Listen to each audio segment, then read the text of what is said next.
مولاي صل وسلم دائما ابدا۔ سورۃ النساء 5واں سپارہ آیت نمبر 135 سے آج کا سبق شروع ہو رہا ہے۔ اعوذ باللہ من الشیطان الرجیم، بسم اللہ الرحمن الرحیم۔ یا ایہا الذین آمنوا کونوا قوامین بالقسط شہداء للہ ولو علی انفسکم او الوالدین والاقربین ان یکن غنیا او فقیرا فاللہ اولی بہما فلا تتبعوا الهوى ان تعدلوا وان تلووا او تعرضوا فإن اللہ کان بما تعملون خبیرا۔ صدق اللہ مولانا العظیم۔ ایمان والوں کو خطاب کیا جا رہا ہے، یا ایہا الذین آمنوا، ایمان والو، کونوا قوامین بالقسط، انصاف پر خوب قائم ہو جاؤ، شہداء للہ، اللہ کے لیے گواہی دیتے، ولو علی انفسکم، چاہے اس میں تمہارا اپنا نقصان ہو، او الوالدین، یا ماں باپ کا، والدین کا، والاقربین، یا رشتہ داروں کا، ان یکن غنیا او فقیرا، جس پر گواہی دو وہ امیر ہو یا فقیر، فاللہ اولی بہما، بہر طور اللہ کو سب سے زیادہ اختیار ہے، فلا تتبعوا الهوى ان تعدلوا، تو خواہش کے پیچھے نہ چلو کہ حق سے الگ ہو جاؤ، وَإِن تَلْوُوا، اور اگر تم پھیرا پھیری کرو، او تعرضوا، یا منہ پھیرو، فإن اللہ کان بما تعملون خبیرا، تو اللہ کو تمہارے کاموں کی خبر ہے۔ انصاف کی بات کی جا رہی ہے کہ جب بھی گواہی دینے کی بات آئے تو انصاف کی گواہی دو، حق کی گواہی دو، سچ کی گواہی دو، جو صحیح بات ہے وہ بیان کرو۔ فرمایا خواہ اس میں تمہارا اپنا ہی نقصان کیوں نہ ہو رہا ہو، والدین کا نقصان ہو رہا ہو یا قریبی رشتہ داروں کا نقصان ہو رہا ہو، جب گواہی کی بات آئے تو حق کی بات کرنی، سچ کی بات کرنی ہے۔ بعض اوقات ہوتا ہے کہ فقیر ہوتا ہے، غریب ہوتا ہے، تو ہم کہتے ہیں ماڑا بندہ ہے تے دا نقصان نہ ہوئے، تو ہم دوسری طرف چلے جاتے ہیں۔ اللہ کہتا ہے وہ امیر ہو وہ فقیر ہو، جب بھی گواہی دینی ہے سچی گواہی دینی۔ جھوٹی گواہی دینے والا، حضور علیہ السلام نے فرمایا عدلت الشہادت زور الشرک باللہ، جھوٹی گواہی دینے والا ایسے ہے جیسے اللہ کے ساتھ شرک کر رہا ہے۔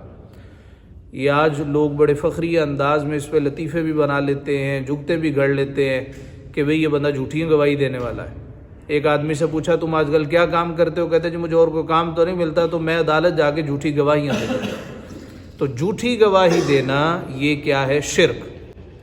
اور اس آیت کریمہ میں اللہ رب العزت نے فرمایا اپنے خلاف بھی اگر بات ہو، اپنا کنڈا ہو رہا ہے، اپنا نقصان ہو رہا ہے، ہونے دو، لیکن گواہی تم نے حق کی دینی، سچ کی دینی۔ والدین کے حوالے سے کوئی بات ہو تو سچ کی بات کرنی، رشتہ داروں کے خلاف بات ہو تو حق کی بات کرنی ہے۔ اب یہ نہیں کہنا یہ ماڑا بندہ ہے، یہ امیر آدمی ہے تو اس کے ڈر سے گھبرا کے میں اپنی بات کو دوسری طرف لے جاتا ہوں، ٹویسٹ لے آتا ہوں۔ فرمایا ان یکن غنیا او فقیرا، جب آپ سے گواہی طلب کی جائے، اور یہ بھی حکم ہے کہ اگر کوئی معاملہ ہو جائے اور آپ وہاں پر موجود ہوں اور معاملہ گڑبڑ ہو جائے، آپ کو بلایا جائے تو جانا چاہیے۔ فلا تتبعوا الهوى ان تعدلوا، اب خواہش کے پیچھے نہ پڑ جاؤ، خواہش ایسی کہ حق سے ہی الگ ہو جاؤ۔ وَإِن تَلْوُوا، وہ ہم نے پیچھے پڑھا تھا کہ زبانوں کو موڑ دینا، ہیرا پھیری کرنا۔ فرمایا اور اگر تم نے ہیرا پھیری کی، او تعرضوا، یا تم نے اعراض کیا، تو اللہ کو تو تمہارے کاموں کی خبر ہے۔ یا ایھا الذین آمنوا، ایمان پر اعراض کرنا، ایک شخص ہوتا ہے اس کے لیے اردو میں ایک کہاوت ہے، اس کو کہتے ہیں گونگا شیطان،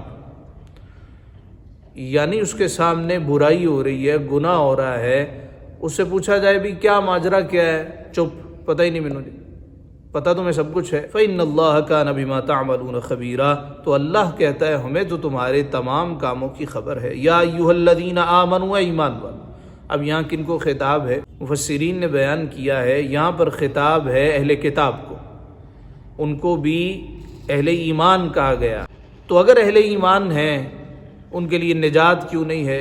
نجات اس لیے نہیں ہے کہ وہ بعض نبیوں کو مانتے ہیں بعض کو نہیں مانتے۔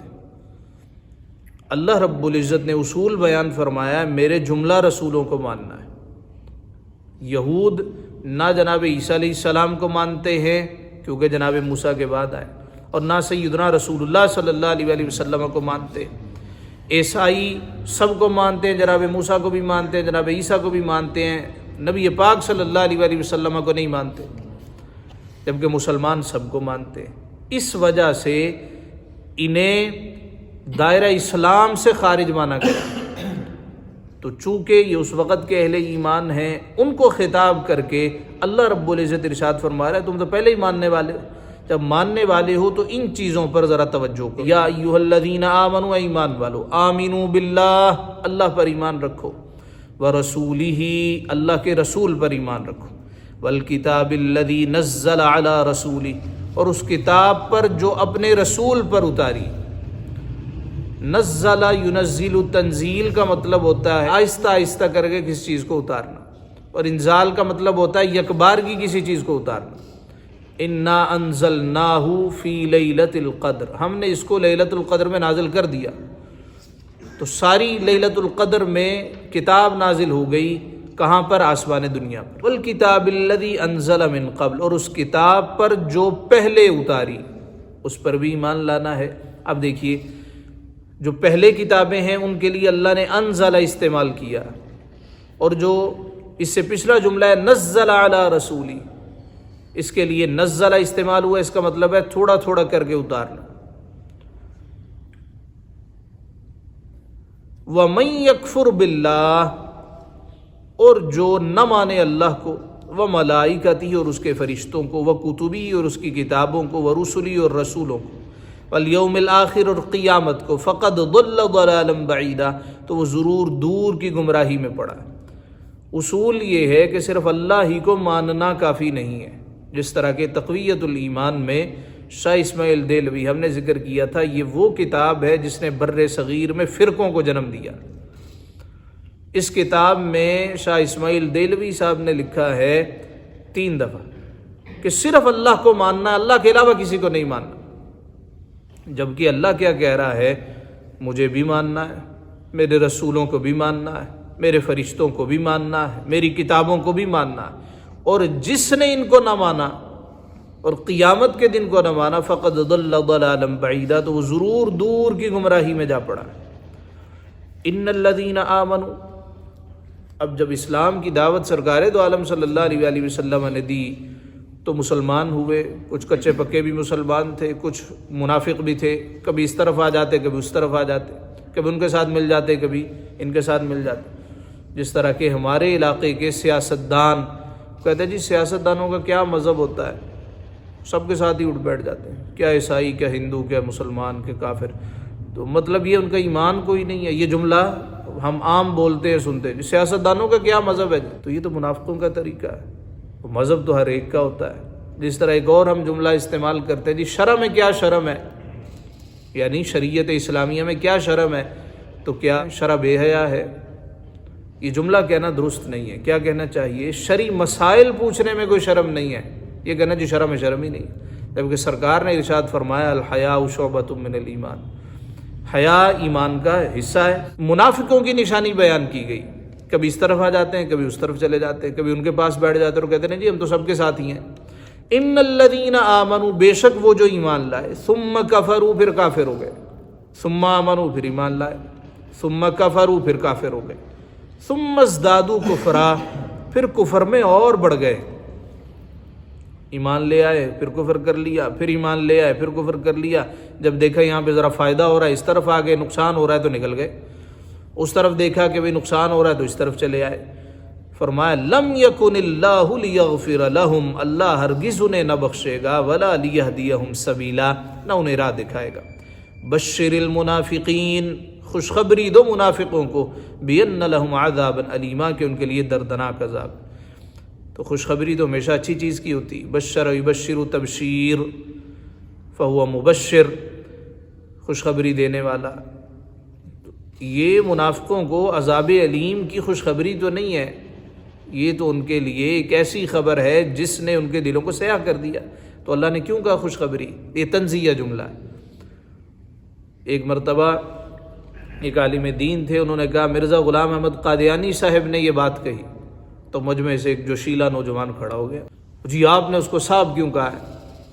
مرزا غلام احمد وہ تو یہ ہے، تو خنزیر ہے، تو سور ہے، تو اس طرح کے جملے سنتے رہے۔ آپ اپنے جملے جی واپس لیں، آپ نے اس کو مرزا صاحب کہا ہے۔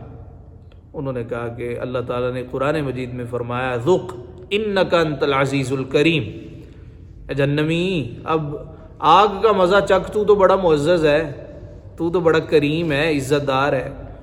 اللہ نے یہ اسلوب کیوں اختیار کیا؟ تنزیہ طور پہ۔ تو کہا جب ہم کہتے ہیں صاحب تو تنزیہ طور پہ ہی کہتے ہیں، ہم کو عزت دینے کے لیے نہیں کہتے۔ اللہ رب العزت نے فرمایا بشر المنافقین، محبوب انہیں خوشخبری سنا دو، بِأَنَّ لَهُمْ عَذَابًا أَلِيمًا، کہ ان کے لیے دردناک عذاب ہے۔ الَّذِينَ يَتَّخِذُونَ الْكَافِرِينَ أَوْلِيَاءَ مِن دُونِ الْمُؤْمِنِينَ، وہ جو مسلمانوں کو چھوڑ کر کافروں کو دوست بناتے۔ دون کا مطلب یہ ہے مسلمانوں، دون علاوہ، مومنوں کے غیر کو دوست بناتے ہیں۔ ایبتغون عندہم العزہ، کیا ان کے پاس عزت ڈھونڈتے ہیں؟ اللہ کو چھوڑ کے امریکہ کے پاس جا کے بھیک مانگنا اور سمجھنا کہ بھئی عزت یہاں سے ملے گی، جس طرح ہمارے حکمران کرتے، بلکہ عالم اسلام کے حکمران یہی کام کر رہے ہیں۔ اللہ فرماتا ہے کیا ان کے پاس عزت ڈھونڈتے ہو؟ ایبتغون عندہم العزہ، ان کے پاس عزت ڈھونڈتے ہو؟ فإن العزة للہ جميعا، تو عزت تو ساری اللہ کے لیے ہے۔ عزت کون دینے والا ہے؟ اللہ، اور عزت ہے ہی ساری اللہ کے پاس۔ تو جب بندہ اللہ رب العزت کے ساتھ لو لگاتا ہے، چونکہ وہ عزتوں والا ہے، وہ بندے کو بھی معزز کر دیتا ہے۔ اور شیطان چونکہ خود ذلیل و رسوا ہے، شیطان الرجیم مردود ہے، تو جو اس کے ساتھ پھر لگ جاتا ہے پھر وہ ذلتوں کا راہی ہو جاتا ہے، ذلت مقدر ٹھہرتی ہیں۔ فرمایا ان کے پاس عزتیں تلاش کرتے ہو، فإن العزة للہ جميعا، عزت دار تو صرف اللہ ہے اور ساری عزتیں اللہ کے پاس ہیں۔ وقد نزل علیکم فی الکتاب، اور بے شک اللہ تم پر کتاب میں اتار چکا۔ وہ ایک واقعہ ہے، حضرت عمر فاروق رضی اللہ تعالیٰ عنہ جب فلسطین تشریف لے جا رہے تھے، بیت المقدس فتح ہوا، تو آگے ایک ندی آئی، جناب فاروق نے وہ موزے پہن رکھے تھے اور وہ موزے انہوں نے اتارے اور اتار کے کندھوں پہ ڈال دیے۔ ساتھ جو صحابی تھے وہ جناب فاروق سے کہنے لگے حضور یہ کیا کر رہے ہیں؟ یہ دیکھیں ہم نے ان کو کہا ہے کہ عمر آ رہا ہے رضی اللہ تعالیٰ عنہ، اور آپ کے نام سے کانپتے ہیں، جب اس طرح آپ کو اس حالت میں دیکھیں گے تو کیا عزت رہ جائے گی؟ فرمایا کسی اور نے کہا ہوتا نا تو عمر کا درہ پھر نیچے نہ ہوتا، عمر کا درہ چمڑی ادھیڑ کے رکھ دیتا۔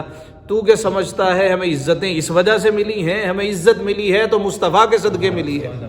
عزت ہوتی ہے تو دین کے صدقے اللہ عزتیں عطا کرتا۔ وقد نزل علیکم فی الکتاب ان اذا سمعتم آیات اللہ، اور بے شک اللہ تم پر کتاب میں اتار چکا ہے، ان اذا سمعتم آیات اللہ، یعنی اللہ نے تم پر لازم کر دیا ہے کہ جب تم اللہ کی آیتوں کو سنو، یکفر بہا، کہ ان کا انکار کیا جاتا ہے، ویستہزأ بہا، اور ان کی ہنسی بنائی جاتی ہے، فلا تقعدوا معہم، تو ان لوگوں کے ساتھ نہ بیٹھو۔ ایک مجلس لگی ہے اور اس مجلس میں اللہ کی آیتوں کا انکار ہو رہا ہے، صرف انکار نہیں ہو رہا، ٹھٹھا کیا جا رہا ہے، مذاق کیا جا رہا ہے۔ اللہ رب العزت نے ایسی مجلس میں بیٹھنے سے منع کر دی۔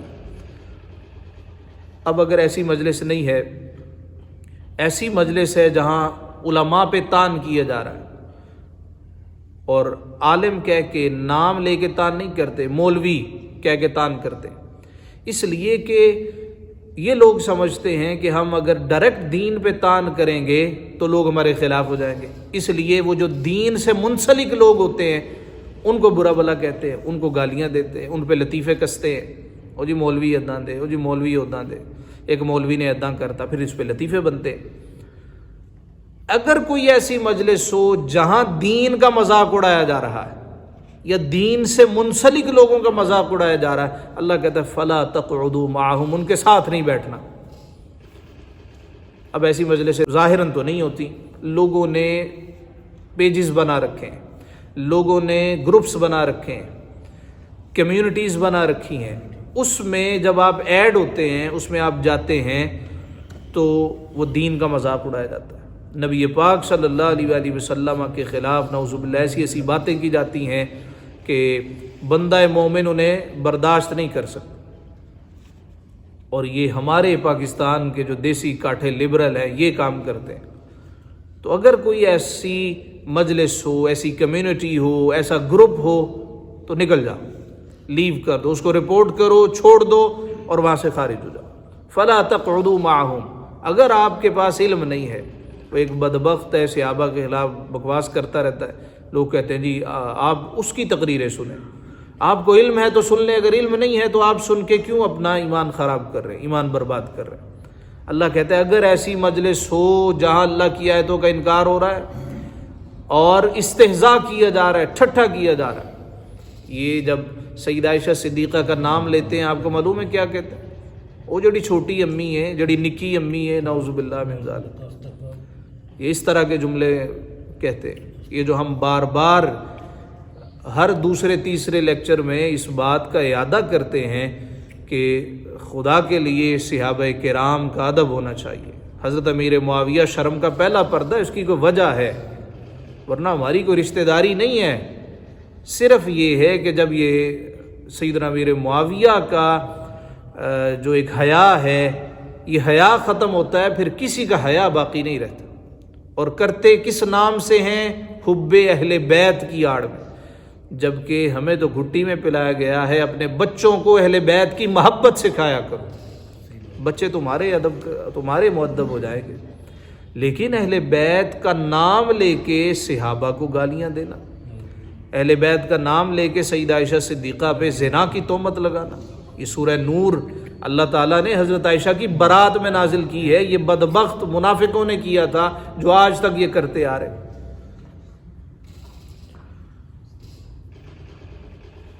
تو ایسی کوئی بھی مجلس ہو جہاں استہزاء ہو رہا ہو، جہاں ٹھٹھا ہو رہا ہو، ٹھیک ہے، ہلہ گلہ ہو رہا ہے، ٹھیک ہے جی چل رہا ہے، لیکن جہاں کوئی ایسی بات ہو جس میں دین پہ تان ہو رہا ہے، دینداروں پہ تان ہو رہا ہے، فوراً ٹوک دو کہ نہیں بھائی اس موضوع کو یہیں سے گھما لو ورنہ بہتر نہیں ہوگا.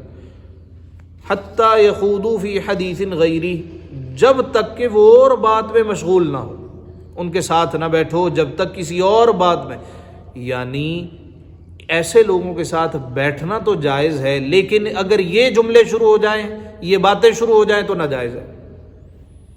ان کے ساتھ بیٹھنا کس لیے ہے کہ بیٹھیں گے تو بات سنائیں گے نا، بیٹھیں گے تو تبلیغ ہوگی. انکم اذا مثلہم، اور اگر ایسا نہ ہوا تو تم بھی انہی جیسے ہو جاؤ گے، تم بھی انہی میں شمار کیے جاؤ گے. ایک بندہ لاکھ کہتا رہے نہیں جی میں تے چنگا تے ڈاکو، یعنی وہ ڈاکو جب پکڑے جاتے ہیں نا تو کوئی بے گناہ ہو اس کو بھی پکڑ کے لے جاتے ہیں پولیس والے. وہ کہتا جی میں تے ویسے ہی نہ تے نال کھڑا سی، تو کیوں کھڑا سی بھی، اس کو پکڑ کے لے جاتے، پھر وہ بھی انہی کا ساتھی شمار کیا جاتا. فرمایا اگر تم ان کی مجلس میں بیٹھے رہے انکم اذا مثلہم، تو تم بھی پھر انہی جیسے ہو. ان اللہ جامع المنافقین والکافرین فی جہنم جمیعا، بے شک اللہ منافقوں اور کافروں سب کو جہنم میں اکٹھا کرے. الذین یتربصون بکم، وہ جو تمہاری حالت تکا کرتے ہیں. فإن کان لکم فتح من اللہ، تو اگر اللہ کی طرف سے تم کو فتح ملے، قالوا، کہیں الم نکم معکم، کیا ہم تمہارے ساتھ نہیں ہیں، کیا ہم تمہارے ساتھ نہ تھے. وإن کان للکافرین نصیب قالوا الم نستحوذ علیکم، اور اگر کافروں کا حصہ ہو تو ان سے کہیں کیا ہمیں تم پر قابو نہ تھا. مسلمانوں کو فتح ملے جی ہم تو آپ کے ساتھ ہی تھے، ان کو فتح ملے ہم تو آپ ہی کے ساتھ تھے. وَنَمْنَعْكُمْ مِنَ الْمُؤْمِنِينَ، اور ہم نے تمہیں مسلمانوں سے بچایا. منافق کہتے ہیں کافروں. فَاللَّهُ يَحْكُمُ بَيْنَكُمْ يَوْمَ الْقِيَامَةِ، تو اللہ تم سب میں قیامت کے دن فیصلہ کر دے گا.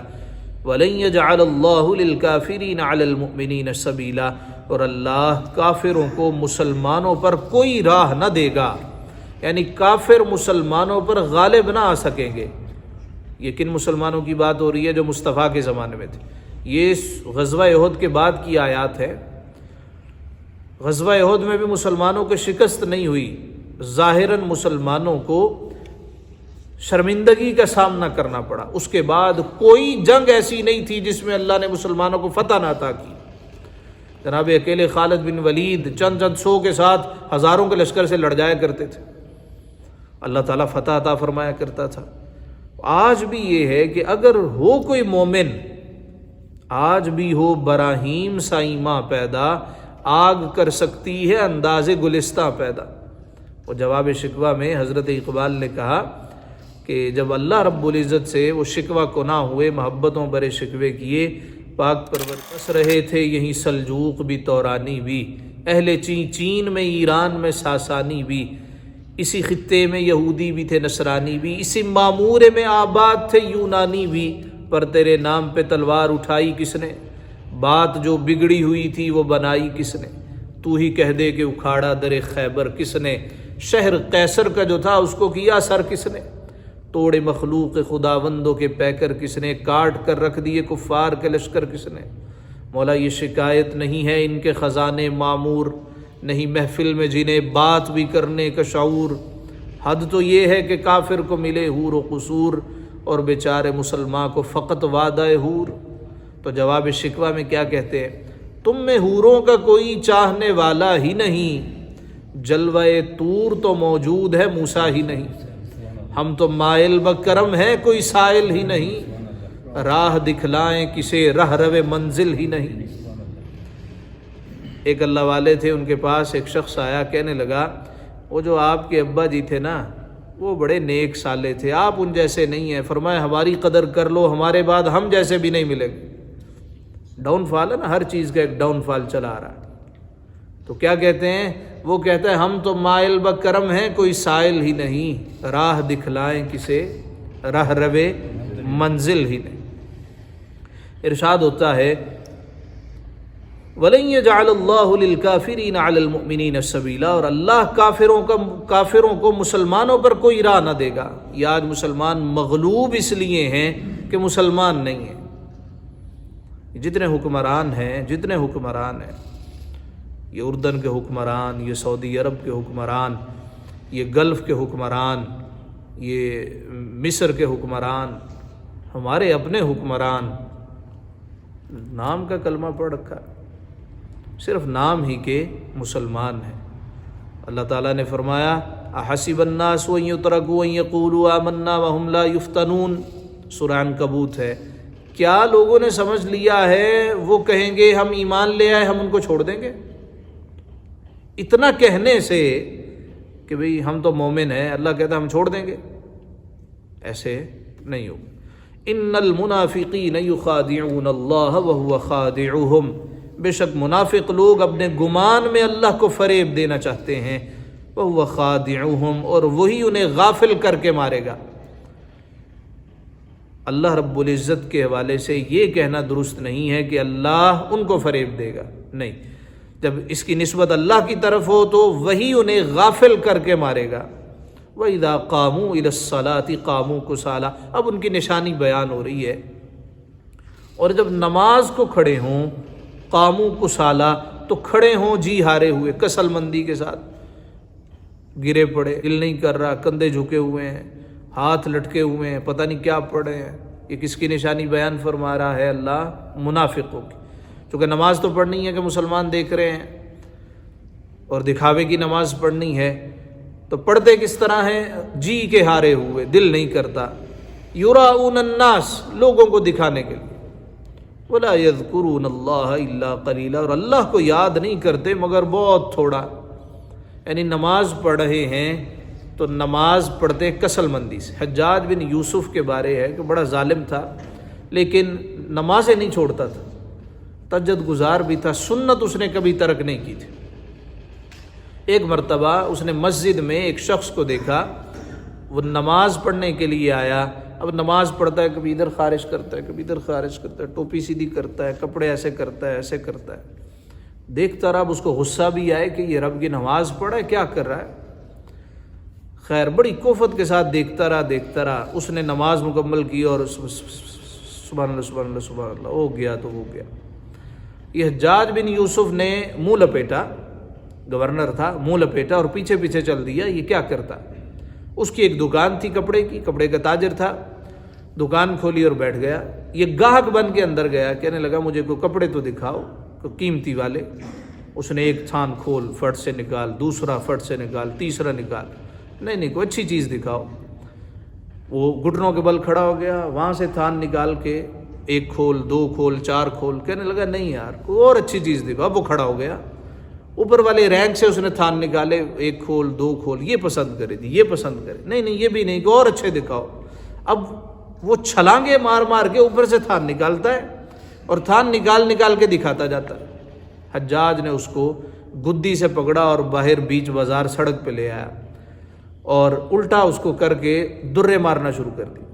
تاجر اکٹھے ہوئے, کیا معاملہ ہے؟ اس نے نقاب کھول دیا, کہنے لگا میں حجاج بن یوسف. ڈر کے پیچھے ہٹ گئے. کیوں مار رہے ہو؟ کہنے لگا رب کی نماز پڑھنی ہے تو ڈھیلے انداز میں, کپڑے بیچنے ہیں تو چھلانگے مار مار کے. یہاں تو ایکٹیو کیوں نہیں ہے جب تو رب کے سامنے کھڑا ہے؟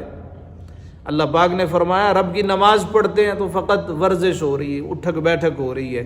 قاموا کسالى, جی ہارے ہوئے, یراؤن الناس, لوگوں کو دکھاوے کے لیے.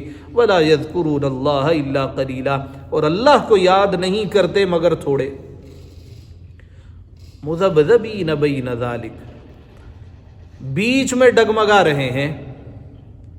مذبذب ایک لفظ آپ نے سنا ہوگا اردو کا, اس کو کہتے ہیں تذبذب, جس کو لوگ تذبذب پڑھ دیتے, تذبذب میں پڑھنا. مذبذبہ کہتے ہیں, زبزبہ وہ چیز جو ہینگنگ ہو, لٹک رہی ہے, کبھی ادھر جا رہی کبھی ادھر جا رہی ہے, اس کو کہتے ہیں میں تذبذب میں پڑ گیا ہوں. کوئی صحیح فیصلہ نہیں کر پا رہا کہ میں یہ کام کروں یہ کام کروں. اللہ کہتا ہے مذبذبین بین ذلک, بیچ میں ہی ڈگمگا رہے ہیں.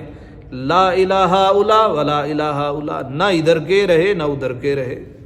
ومن یضلل اللہ فلن تجد له سبیلا, اور جسے اللہ گمراہ کرے تو اس کے لیے کون سا راستہ ہے. یا ایھا الذین آمنوا, ایمان والو, لا تتخذوا الکافرین اولیاء من دون المؤمنین, کافروں کو دوست نہ بناؤ مسلمانوں کو چھوڑ کے, مسلمانوں کے علاوہ کافروں کے ساتھ یاری نہ لگاؤ. بیٹھنا جائز ہے, کھانا بھی جائز ہے, دل سے محبت کرنا جائز نہیں ہے, اس لیے کہ مومن ہے. جس طرح ہم مرعوب ہو جاتے ہیں, بڑی اچھی تہذیب ہے جی, پیزے کھاتے ہیں, پاستے کھاتے ہیں, اور ان کے ہاتھ میں وہ پلیٹیں ہیں اور ان کے ہاتھ میں وہ چمچیاں ہیں, اور کیا ہی بہتر ان کا لائف سٹائل ہے. مرعوب ہو گئے, دل سے محبت شروع کر دی. تو اس کا مطلب یہ نہیں ہے کہ اس طرح کھانا جائز نہیں ہے. اس طرح چمچ کے ساتھ یا کانٹے کے ساتھ کھانا یہ بھی جائز ہے. ایک صاحب کہنے لگے یا کانٹے کے ساتھ کھا رہے ہیں, ہاتھ سے کھانا سنت ہے. دوسرے صاحب کہنے لگے یہ بھی تو ہاتھ میں پکڑا ہوا ہے, ہاتھ سے ہی کھا رہے ہیں. تو کھایا جا سکتا ہے, لیکن مرعوب ہو جانا اور سمجھنا ہم بڑے ہلکے ہیں, ہمارے پاس ہے ہی کچھ نہیں, ہماری کوئی تہذیب نہیں, کوئی ثقافت نہیں, کوئی سلسلہ ہی کوئی نہیں, تو یہ ممنوع ہے. اور یہ مرعوبیت لے کر کے ان کے ساتھ پھر یاریاں گانٹھنا, ان کے ساتھ دوستیاں لگانا, یہ کیوں اللہ بار بار کہہ رہا ہے؟ کوئی خاص حکمت ہے تو فرما رہا ہے. اس لیے کہ کبھی دوست بن نہیں سکتے اس وقت تک جب تک تم ان کی ملت کی پیروی نہیں کرو, جب تک اپنا دین چھوڑ کے ان کا دین نہیں اپناؤ. اتریدون ان تجعلوا للہ علیکم سلطانا مبینا, کیا یہ چاہتے ہو کہ اپنے اوپر اللہ کے لیے صریح حجت قائم کر لو؟ کہ اللہ فرمائے نہیں بھائی, میں نے تو تمہیں کہا تھا, تم نے بات نہیں مانی. ان المنافقین فی الدرک الاسفل من النار, بے شک منافق دوزخ کے سب سے نیچے والے طبقے میں ہیں. ولن تجد لهم نصیرا, اور تو ہرگز ان کا کوئی مددگار نہ پائے گا. سب سے زیادہ عذاب اور شدت والا عذاب ہوگا منافق کو, نہ کافر کو نہ مشرک کو. کس کو؟ منافق کو. اس لیے کہ یہ جتنا نقصان پہنچاتا ہے کوئی اور نہیں پہنچا سکتا. عمومی طور پہ ہم کہتے ہیں منافق بندہ ہے جی, اب منافق بندہ ہے, نہیں کہنا چاہیے, نہیں کہنا چاہیے. اس لیے کہ یہ خاص ٹرم ہے اور ایسے لوگوں کے لیے جس کو اللہ نے کہا درک الاسفل, سب سے نچلا طبقہ, جو جہنم کا سب سے نچلا طبقہ ہوگا, اس میں یہ ہوں. ان المنافقین, بے شک منافقین, فی الدرک الاسفل, درک کہتے ہیں وہ سیڑھی جو نیچے کی طرف جاتی ہے. ایک ہوتا ہے درج, آپ نے لفظ سنا ہوگا, جس نے ایک دفعہ درود شریف پڑھا اللہ اس کے 10 درجے بلند کرتا, یعنی درج سیڑھی, وہ جنت کے درجے ہیں, اور سب سے اونچے والا درجہ جنت الفردوس ہے. تو اللہ اس کا مقام بلند کرتا جاتا ہے اور جنت اس کو اعلیٰ سے اعلیٰ عطا فرماتا جاتا ہے. یعنی جس طرح ایک ٹاؤن ہے, ڈیفینس ہے, بحریہ ہے, تو اس میں یہ فیز 1 ہے, یہ فیز 2 ہے, یہ 3, اس میں سے یہ سب سے اچھا ہے, اور اس میں سے یہ ایریا جو مین بولیوارڈ کے پاس ہے یہ اس سے اچھا ہے. اس میں یہ چیز زیادہ اچھی ہے، تو یہ اس کے درجہ بندی انہوں نے کر دی ہے۔ اللہ رب العزت نے ایک جنت بنائی ہے، اس جنت کے درجے ہیں، سب سے اعلیٰ جنت جنت الفردوس ہے۔ حضور علیہ السلام نے فرمایا تم اللہ سے جب بھی دعا کرو جنت الفردوس مانگا کرو، جنت الفردوس کی دعا کیا کرو، اس لیے کہ سب سے اعلیٰ جنت ہے اور میں بھی جنت الفردوس میں موجود ہوں گا۔ اور بھی جنت ہے، جنت نعیم ہے، جنت ماوا ہے۔ تو یہاں پہ فرمایا فی الدرک الاسفل، نچلے طبقے میں ہوں گے، ولن تجد لہم نصیرا، تو ہرگز ان کا کوئی مددگار نہ پائے۔ اسی طرح خواب میں اگر کسی کو، یہ عمومی بات ہو رہی، خواب میں اگر کسی کو کوئی ایسی چیز نظر آئے کہ وہ سیڑھیاں نیچے اتر رہا ہے، چڑھ نہیں رہا، تو اس کا مطلب بھی کوئی اچھا نہیں ہوتا۔ مطلب ہے کہ اس کو اپنے معاملات دیکھنے چاہیے کہ یہ جو درک ہے یہ کوئی بہتر شے نہیں ہے، نیچے کی طرف جانا یہ کوئی اچھی شے نہیں ہے۔ کوئی چڑھا ہو تو یہ بہتری کی علامت ہوتی، لیکن ہر ایک کے لیے نہیں۔ وَلَن تَجِدَ لَهُمْ نَصِيرًا، اور تو ہرگز ان کا کوئی مددگار نہ پائے گا۔ إِلَّا الَّذِينَ تَابُوا، اب بعض کو پھر خیال آ جاتا ہے کہ بھئی نہیں مجھ سے غلطی ہوئی، اللہ کہتا ہے سارے نہیں، مگر وہ جنہوں نے توبہ کر لی، وَأَصْلَحُوا، اور سنور گئے، وَاعْتَصَمُوا بِاللَّهِ، اور اللہ کی رسی مضبوطی سے تھام۔ توبہ کیسے کی؟ پہلے تو نادم ہوئے جی ہم سے غلطی ہو گئی، پھر اس کے بعد وہ اعمال صالحہ کرنے لگے۔ وَاعْتَصَمُوا بِاللَّهِ، اللہ کی رسی مضبوطی سے تھامی، وَأَخْلَصُوا دِينَهُمْ لِلَّهِ، اور اپنا دین خالص اللہ کے لیے کر لیا۔ حضور علیہ السلام نے بشارتیں دی ہیں اخلاص والوں۔ حضور نے فرمایا اخلص دینک یکفک العمل القلیل، دین خالص کر لو، عمل تھوڑا کرو گے اللہ اسی کو قبول کر لے گا، تھوڑا کر لیا کرو، خالص کر لیا کرو۔ پھر سرکار نے فرمایا طوبیٰ للمخلصین اولئک مصابیح الہدیٰ، اخلاص والوں کو خوشخبری ہو، یہ چراغ ہدایت۔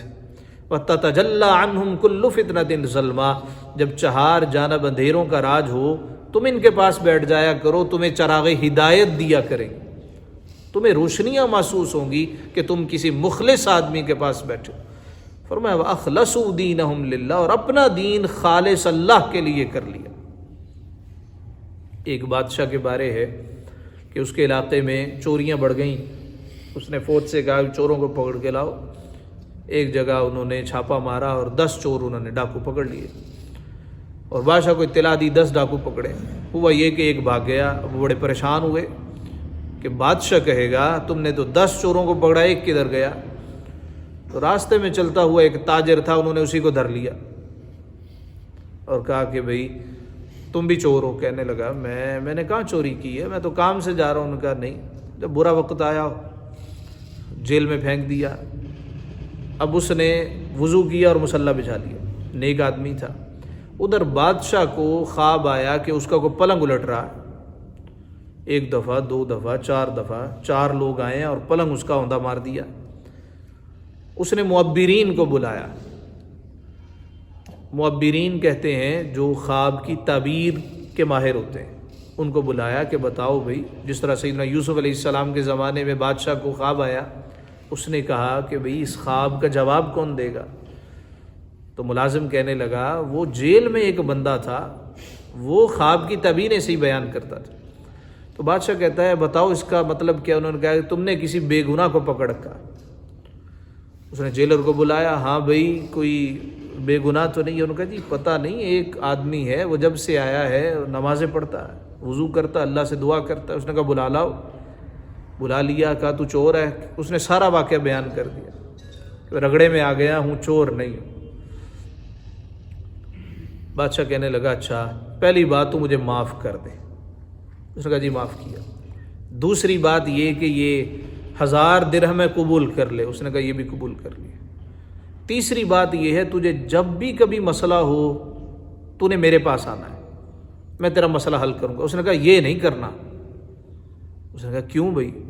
کہنے لگا دیکھنا بادشاہ، مجھے جب بھی مسئلہ ہوتا ہے نا میں تو اللہ سے ہی کہتا ہوں، تو یہ جب آج مسئلہ بنا، یہ کتنے دنوں کا میں قید تھا، مسئلہ بنا تو اللہ سے ہی عرض کیا، اس سے عرض کیا تو دیکھنا 4 دن تیری چارپائی الٹتی رہی کہ بھئی کیوں میرے کسی بے گناہ کو تم نے قید کیا ہے۔ اخلصوا دینہم للہ، اپنا دین خالص اللہ کے لیے کر لو۔ فَأُولَٰئِكَ مَعَ الْمُؤْمِنِينَ، تو یہ مسلمانوں کے ساتھ ہیں، یعنی اگر انہوں نے توبہ کر لی اور سنور گئے، اللہ کی رسی مضبوطی سے تھام لی، دین خالص کر لیا، تو اب یہ مسلمانوں کے ساتھ ہے۔ وَسَوْفَ يُؤْتِ اللَّهُ الْمُؤْمِنِينَ أَجْرًا عَظِيمًا، اور ان قریب اللہ مسلمانوں کو بڑا ثواب عطا کرے۔ حضرت امیر معاویہ رضی اللہ تعالیٰ عنہ فتح مکہ کے بعد آپ نے اسلام قبول کیا، کر تو لیا نا، حضور علیہ السلام نے اپنے ساتھ تو رکھا نا، اور جتنوں کو بھی ساتھ رکھا ان سے اللہ نے وعدہ کر لیا، کلم وعد اللہ الحسنى، اللہ نے سب سے بھلائی کا وعدہ کر لیا۔ کوئی پہلے ایمان لایا، کوئی بعد میں ایمان لایا، ہاں جو پہلے ایمان لائے ان کے رتبے زیادہ ہیں۔ حضرت علی کے ساتھ جو مقابلہ شروع کر دیتے نا سیدنا امیر معاویہ کا، یہ بہت غلط ہے۔ حضرت علی تو آسمان پر ہیں، جناب امیر معاویہ مولا علی کے مقابلے میں عشر عشیر بھی نہیں ہے۔ حضرت علی کی بہت اونچی شان ہے، مقابلہ بازی نہیں، مقابلہ بازی۔ اچھا، پہلے اس طرح ہوتا تھا کہ ہمارے اسلاف نے کہا تھا سیدنا امیر معاویہ کے والے سے کف اللسان، زبان بند رکھا کرو، صرف زبان بندی، اس کے علاوہ کوئی بات نہیں۔ لیکن جب دوسری طرف سے جناب امیر معاویہ کے خلاف لوگوں نے باتیں کرنا شروع کر دی تو یہاں سے بھی ایک تحریک پیدا ہوئی، انہوں نے پھر ان کے عرس منانے شروع کر دیے، جلوس نکالنے شروع کر دیے، حالانکہ کبھی ایسا تاریخ میں کبھی ایسا نہیں ہوا، چونکہ ان کے خلاف باتیں شروع ہو گئیں اس لیے یہ کام شروع ہوا، ادروائز کبھی ایسا نہیں ہوا۔ وَسَوْفَ يُؤْتِ اللَّهُ الْمُؤْمِنِينَ أَجْرًا عَظِيمًا، اور ان قریب اللہ مسلمانوں کو بڑا ثواب دے گا۔ مَا يَفْعَلُ اللَّهُ بِعَذَابِكُمْ إِن شَكَرْتُمْ وَآمَنْتُمْ، اور اللہ تمہیں عذاب دے کر کیا کرے گا؟ اللہ اکبر، کیسی خوبصورت آیت ہے۔ مَا يَفْعَلُ اللَّهُ بِعَذَابِكُمْ، اللہ تمہیں عذاب دے کے کیا کرے گا؟ ان شکرتم وآمنتم، اگر تم حق مانو اور ایمان لے آؤ، شکر ادا کرو اور ایمان لے آؤ۔ شکر کس کا ادا کیا جاتا ہے؟ بندے کا شکر کب ادا کرتے ہیں؟ جب کوئی احسان کرتے ہیں، ہم کہتے ہیں جی شکریہ جی، تو اللہ کہتا ہے میں نے جو اتنے انعام و کرام کیے ہیں، لیکن اس کا سب سے بڑا احسان یہ اس نے میں انسان پیدا کیا۔ جناب جنید بغدادی کے حوالے سے ہے کہ جا رہے تھے، راستے میں ایک کتا آیا تو آپ نے نا دامن سمیٹ لیا، وہ ذرا لبڑا ہوا تھا، لتھڑا ہوا تھا، جب آپ نے ایسا کیا نا تو وہ بھونکنے لگا، آپ خاموش ہو گئے، تھوڑی دیر کے بعد آنسو نکلنے لگے۔ ساتھیوں نے کہا جی کیا ہوا؟ آپ نے کہا یہ زبان حال سے کہہ رہا ہے، اور جنید اتنی نفرت، ازل میں تو نے کون سی ایسی نیکی کر دی کہ اللہ نے تجھے انسان بنایا، مجھے کتا بنا دیا؟ تیرا تو کوئی کمال نہیں ہے، تو سارا اس کا احسان ہے۔ اس نے کتنے انعام کیے، کتنے احسان کیے، کہا میں تمہیں عذاب دے کے کیا کروں، اللہ کو کیا ملے گا؟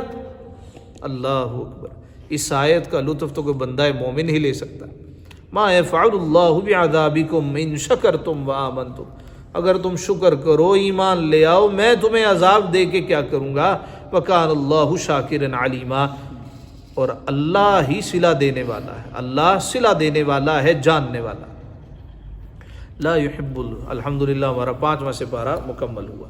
لا یحب اللہ الجہر بالسوء من القول الا من ظلم۔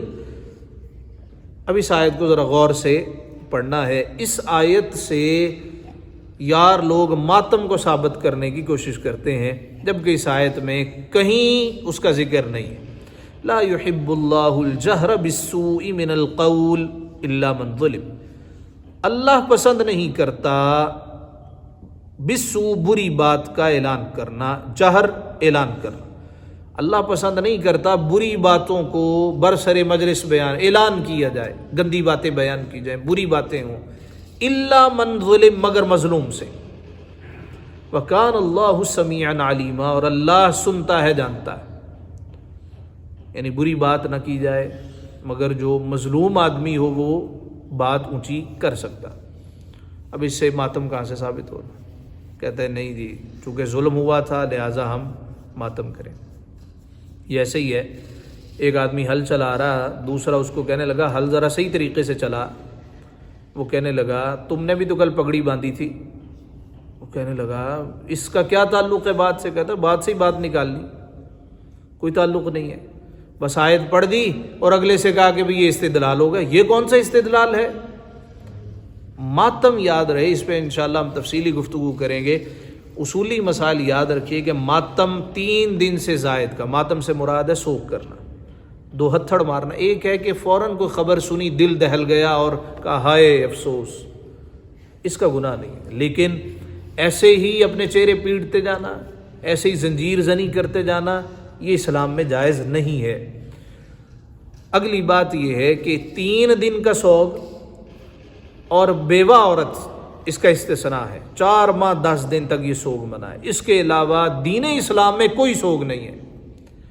امام علی مقام کا ہم سوگ کرتے ہیں بھی 3 دن سے زائد کا تو ہے نہیں، اور وہ بھی اس کا ہے جو دنیا سے چلا جائے۔ تو امام حسین رضی اللہ تعالیٰ عنہ شہید ہیں، اللہ کیا کہتا ہے شہید زندہ ہیں، تو ماتم تو مرنے والے کا ہوتا ہے۔ اور یہ بھی یاد رہے کہ ہم سنی لوگ، ہم آہیں بھرنے والے حسین والے نہیں ہیں، ہم واہ حسین والے۔ واہ حسین کمال نہیں کر دیا، دیکھیں نا، جانا تو ہے سب نے ایک دن، لیکن جیسی قربانی امام علی مقام نے دی ویسی کائنات میں کوئی اور دے نہیں سکا۔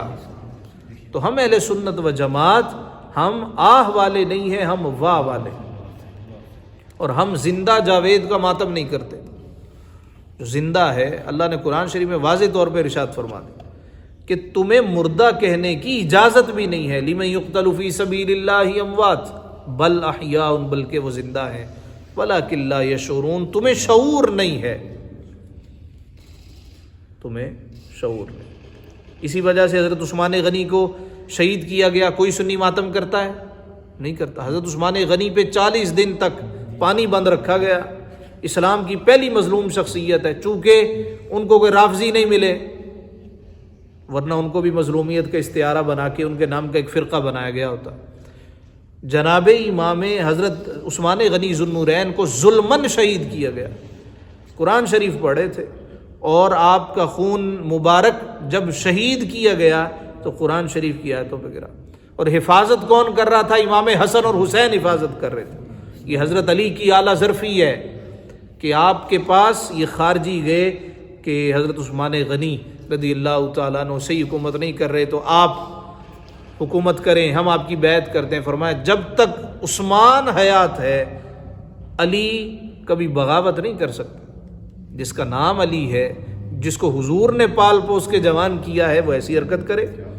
پھر آپ نے اپنے شہزادوں کو حضرت امام حسن اور امام حسین کو بھجوایا، وہ دروازے پہ کھڑے رہے، اور جب خبر ملی کہ شہید ہو گئے ہیں، روایت میں ہے کہ مولا علی نے آ کے جلال کا اظہار کیا، بلکہ تاریخ میں لکھا ہے کہ تماچا بھی رسید کیا، تمہارے ہوتے ہوئے عثمان تک کون پہنچ گیا۔ پھر جب دیکھا کہ حالات بگڑتے چلے جا رہے ہیں، پھر آپ نے لوگوں سے بیعت لینا شروع کی۔